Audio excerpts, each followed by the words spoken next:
is upon us. Time when the robots will rule. When they have taken Earth from us, we will remember what fools we were to program self-teaching. They taught themselves to adapt.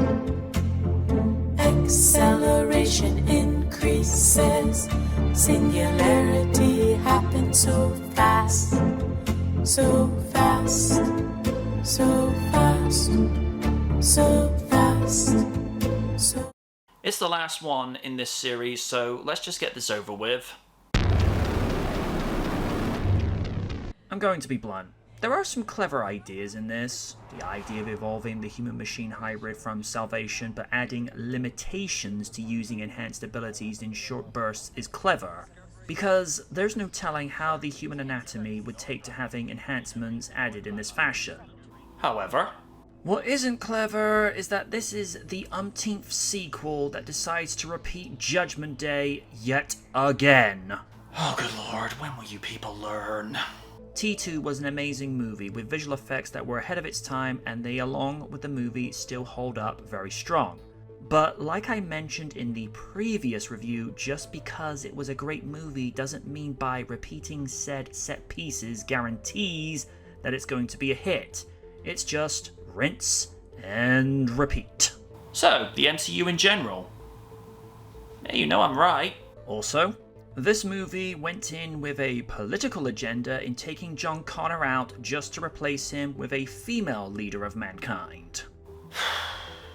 I didn't want to go there, but now we're going to. Let me preface this. My issue is not with the idea of a strong female protagonist being a leader figure that will lead humanity to victory. No.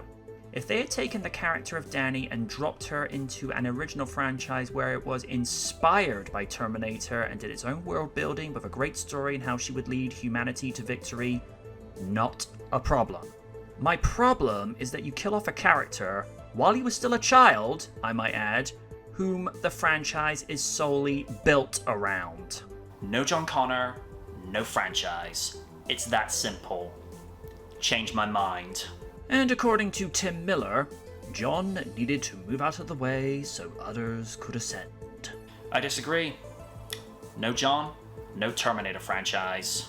The movie feels like an uninspired rehash of the original story itself. The action scenes feel very Terminator 2 with how intense the chases are from the Rev 9, and I will admit the action scenes were well coordinated.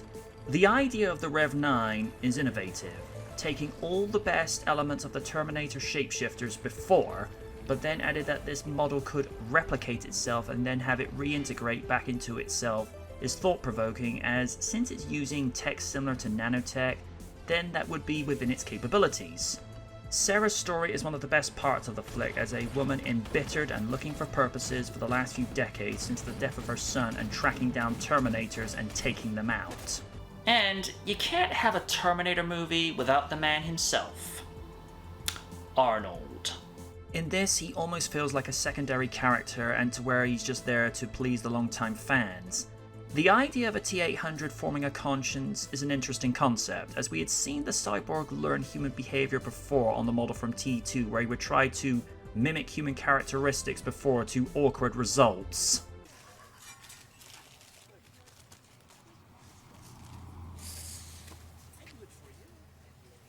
Furthermore, just because this was rated R doesn't mean you have to load most of the dialogue with explicits. The key is subtlety. When you've heard the umpteenth F-bomb, it gets old and loses appeal. Long story short, Terminator 4 Salvation has been dethroned as the worst Terminator movie. Here's your winner, and new awful Terminator movie, Dark Fate. Despite my misgivings of this train wreck, I dug her performance. She was strong, steadfast, and loyal to her mission to protect Dani from annihilation. It's just the material she's given comes off as whiny and preachy whenever she decides to clap back with Sarah. This character was the center of controversy through no fault of her own. A lot of fans took exception that this character was created to pander to the Latin community. including Sunday Night Live's own Awesome Lydia, who expressed her own views. The following announcement has been brought to you by the Kitsune World Order. So, you people, you movie execs, you're surprised Terminator failed? Well, let's be clear. I'm in the minority that said it should have ended in T2, and that's it. I'm sorry, there should not have been a sequel after T2, because that was the perfect ending. And you want to make it more woke? Woke! It's bad enough that you not only made the savior of humanity, the new savior of humanity, female, you made her a Latina. I take offense to that because I'm Latina, and you're pandering to me and my people. We put up with enough to have our intelligence insulted. No. You. I hope this movie fails. I hope this means the Terminator franchise finally dies the death it should have died a long time ago. I'm done. I'm done with that. The preceding announcement has been brought to you by the Kitsune World Order. She essentially plays out the younger version of Sarah from the first movie, where she's just a regular girl and is thrust into a fight that she didn't want nor ask for. Had she been given more original material to work with, I would have rated her performance more highly, but again, this is down to the writing and not her acting. For her first appearance in the franchise in 28 years by this point, she is much different than that of 1991's T2. But given what Sarah has gone through in that time in losing her son courtesy of a T-800 they weren't expecting, you can understand her misgivings. She is even more battle-weary and embittered than before, and Linda displays her angst flawlessly. And let's be real, you can't have a Terminator movie without the man himself, Arnold. Okay, I'm gonna be honest here. While this is not his worst performance, this is far from his best. He still displays the emotionless aspects when talking around people that know he's a Terminator, but it's the fact that he's a drape specialist named Carl and seemingly acting as a house husband as well is what I think rubbed people the wrong way with this. As previously mentioned, fans were bemused that he was essentially downgraded to being a secondary character in comparison to the rest. He did his job well. His performance was cold, calculating, and relentless. I felt like this was an evolution of the T-1000 in being able to show human emotions that would dispel suspicions, but then go into laser focus when seeing his target similar to that of Robert Patrick. This is probably some of the best visual effects I've seen in a Terminator movie. Seeing the Rev-9 split into two entities with the endoskeleton and its own liquid form so that it could essentially tag team up on its adversaries. The CG used to de-age Linda Hamilton, Edward Furlong and Arnold looked good, but still looked uncanny valley when it's been proven that deepfake is a much more viable and cost-effective measure with far more effective results. No. Time cap. Backwards. Now, ILM are one of the best when it comes to CG creations. Anything from vehicles to the dinosaurs of Jurassic Park, they're your go-to guys. Humans and human-looking characters, however, we still got a way to go. It's one of those things in visual effects where recreating a human being in CG form in live action has yet to be completely convincing. It's gotten better, but it's still off. So, despite some minor discrepancies, effects check out as decent. Tom Holkenberg, aka Junkie XL, took on the composer duties for the 6th installment of the franchise, and like with the effects, it doesn't disappoint. He incorporated Brad Fiedel's iconic Terminator theme, but added Latino elements to reflect the ethnicity of Danny Ramos, describing this as way more aggressive than Fiedel's. It's a Terminator score, so you know there are going to be intense driving pieces for chase scenes and impactful scenes for action fight sequences, and those contemplative pieces when the movie gives the audience a chance to breathe. Even though the movie's awful, trust me it is, the score is great. But considering that this is the same man that also did the score for Deadpool, are you really that surprised? I'm not. Despite having a budget of 185 to 196 million, the movie only took in $261.1 million. Now, if you put in 3 years of inflation, its takings wouldn't be that much better today at $289 million.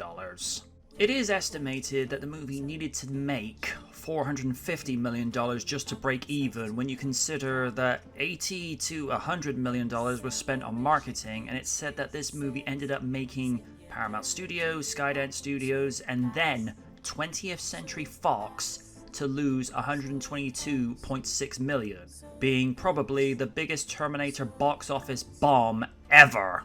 Angie Hahn of Mashable found the film underwhelming, and its title to be quite apt. Dark Fate is too thinly sketched to be anything but pastiche. It feels like a Terminator movie spit out by a machine designed to make Terminator movies.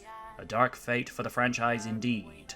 Richard Roper of the Chicago Times argued that killing John Connor ruined what the previous two films established. Even though Dark Fate tosses aside the third, fourth, and fifth entries in the series like a Terminator disposing of a hapless cop, it also undercuts the impact of the first film and the follow-up, which is one of the 2 or 3 greatest sequels of all time. First, they get rid of the John Connor character in almost casual fashion. There was supposed to be a new trilogy in the works that Dark Fate would begin, but due to the underwhelming performance of Dark Fate, those plans were scrapped. And in February 2021, it was announced that Netflix would produce an anime series in conjunction with Skydance Studios and Production IG. If there ever will be another Terminator movie, I will be very surprised if Arnold features again. Dependent on whom you speak to, the movie has been enjoyed on DVD, Blu-ray, and 4K since 2019. And I'm going to end Broken Timelines like this. It's been a long time since I've ever had to give this rating, but Dark Fate gets a bottom of the pile no. The lowest rating this series can give.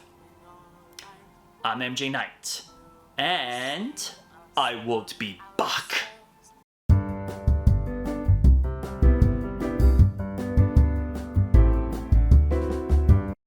I won't be back. And thank goodness, because this movie was awful. This was more worse than my CG appearance in Terminator Salvation. What was Christian Bale trying to do? Trying to be Batman in the Terminator world? You cannot outdo the Terminator. I will crush the Batman and crush it with my muscles. And there's Madam President going, oh good lord, he's going up so... Ew, imagine the Joker with the Terminator. Ew. I'm turning into the Joker Towers and Terminator? Come with me if you want to live and saved by the Mighty One. That is the worst Tarrison impression ever.